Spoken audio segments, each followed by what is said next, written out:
आज जब मोदी जी बोल रहे थे तो मैं सारे काम छोड़कर उनको सुन रहा था। उनको सुनना बहुत ज़रूरी था। ज़रूरी इसलिए था क्योंकि पिछले 4 दिनों से लोकसभा में, राज्यसभा में हंगामा हो रहा है। लोग ये डिमांड कर रहे हैं कि साहब प्रधानमंत्री आएँ और आकर के अपना वक्तव्य दें।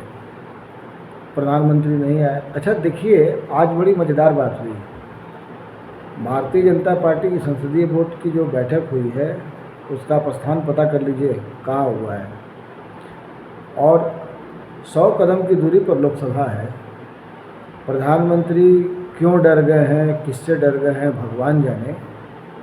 लेकिन 4 दिनों से लगातार जो चर्चा चल रही थी, उस चर्चा के बाद ये माना जा रहा था कि शायद मोदी जाएंगे और जा कर के अपनी बात रखेंगे, लेकिन उन्होंने कोई बात रखी नहीं।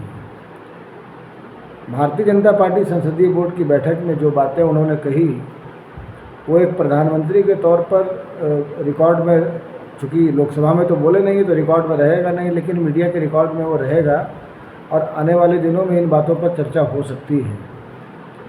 एक शब्द है इंडिया, INDIA। ये जो 26 विपक्षी दल हैं, इन्होंने इंडिया नाम का एक उसको तरकुमा कह लीजिए या एक संगठन का नाम कह लीजिए, चुनाव लड़ने के लिए वो लोग एक बैनर के तहत, एक बैनर के नीचे आकर के जमा हो गए हैं।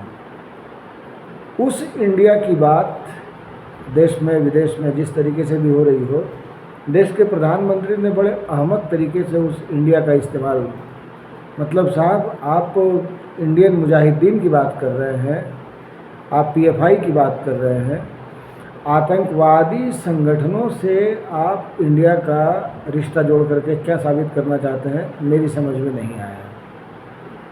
आप ये कह रहे हैं कि लगता है कांग्रेस और तमाम विपक्षी दलों ने तय कर लिया है कि इनको लंबे समय तक सत्ता में नहीं आना है। अरे साहब, कमाल की बात है। मेरी समझ में ये नहीं आ रहा है कि जब आप 56 इंच का सीना लेकर के दुनिया को ललकार देते हैं तो, और आप लोकतंत्र की बात करते हैं, आप लोकतंत्र की दुहाई देते हैं, अमेरिका से लेकर के दुनिया के हर कोने में आप सबका विश्वास, सबका साथ और सबका विकास और सबका पता नहीं क्या क्या बोलते रहते हैं। आपको लोकसभा में आकर के अपनी बात रखने में क्या दिक्कत है? मणिपुर इस देश से बाहर तो है नहीं। मणिपुर में जो मुख्यमंत्री हैं वो आपकी पार्टी के हैं। आप दिल्ली में सरकार चला रहे हैं, डबल इंजन की सरकार चल रही है। अब डबल इंजन की सरकार में जो त्राहिमाम हुआ है, जिन लड़कियों के साथ भगवान जाने उन दोनों की क्या स्थिति है। एक 50 साल से ऊपर की महिला है, एक महिला 21 साल की है, महिला कहें उसको, युवती कहें, जो भी नाम दे दीजिए। अब इनके साथ जो अमानुषिक कृत्य किया गया है, जो व्यवहार किया गया है, आप पार्लियामेंट के बाहर तो खड़ा होकर के कह रहे हैं कि ये बहुत ख़राब है, मेरे मन में गुस्सा भी है, मेरे मन में तकलीफ़ भी है। तो उस तकलीफ़ को और उस गुस्से को पार्लियामेंट से बाहर निकालने का क्या मतलब है? 2014 में आप जब देश के पहली बार प्रधानमंत्री बने थे, और पहली बार प्रधानमंत्री बनने के बाद जब पहली बार आप पार्लियामेंट में एंट्री ले रहे थे, तब आपने साष्टांग पार्लियामेंट की सीढ़ियों को दंडवत किया था। इसका मतलब ये हुआ कि आप लोकतंत्र की आस्था में विश्वास रखने वाले प्राणी थे, या आपने ऐसा लोगों को दिखाया। अभी जो आपका कृत्य हो रहा है उसको क्या कहा जाए साहब? या तो वो ढकोसला था, या अभी जो आप कर रहे हैं वो गलत कर रहे हैं। भाई, तमाम लोग हैं जो कह रहे हैं कि आप संसद में आइए, लोकसभा में आइए, राज्यसभा में आइए, आकर के स्टेटमेंट दीजिए, आपको दिक्कत क्या है।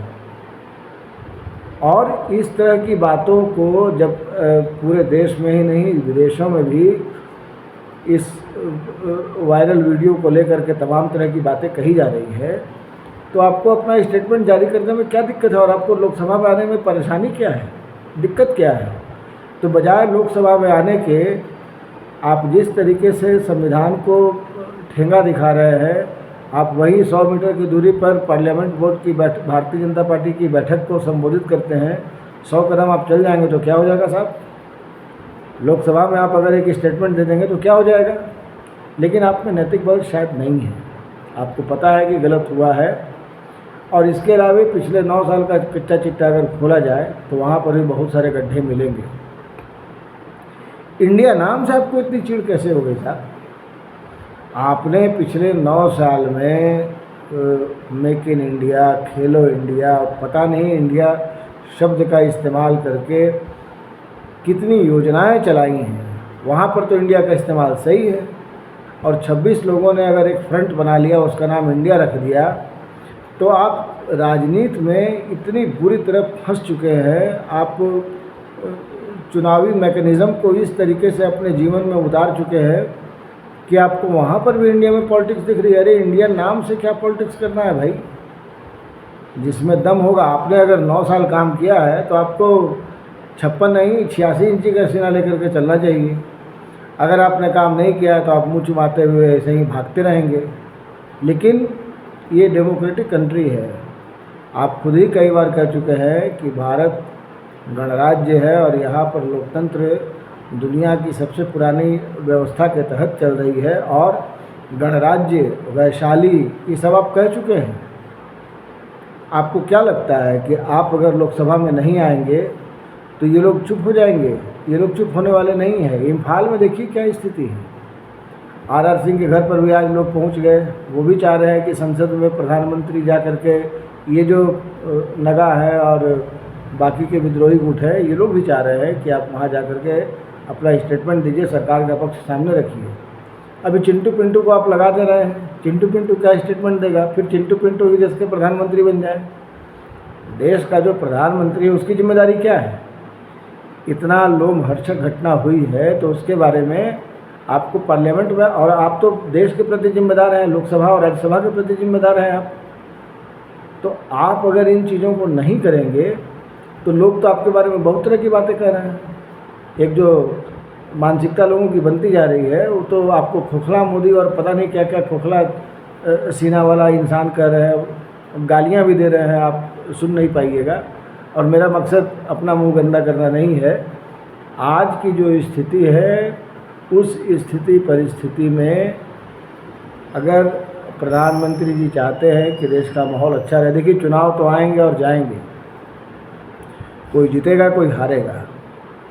बीजेपी को लगता होगा कि इस बार हम 330 सीट जीत जाएंगे, भगवान करे आप 350 सीट जीत जाइए। लेकिन ये जो इतना बड़ा नुकसान देश का हुआ है, और ख़ास करके जो मणिपुर में वारदात हुई है, उस वारदात को कम करके आंकना बहुत बड़ी भूल होगी। आज मणिपुर जला है, कल कुछ और भी जल सकता है, ध्यान रखिएगा।